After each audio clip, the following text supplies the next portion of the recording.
Nagsagawa ng security assistance ang Tarlac First Provincial Mobile Force Company sa isinagawang gift-giving activity ng Knight of Rizal Eastern Province Community Chapter para sa mga mag-aaral ng Maamot Integrated School dito sa Barangay Maamot, San Jose, Tarlac.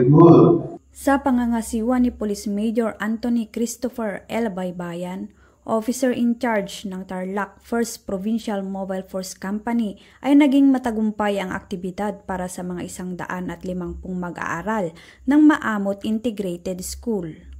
Labis ang pasasalamat ng estudyante at guro sa mga ipinamahagi ng Knight of Rizal Eastern Province Community Chapter na libreng gamit sa pag-aaral gaya ng bag, notebook, papel, ballpen at mga tumbler. Layunin ng Tarlac First Provincial Mobile Force Company na mapanatili ang kaayusan at kapayapaan sa ganitong pagtitipon upang maiwasan ang pag-atake ng mga masasamang loob.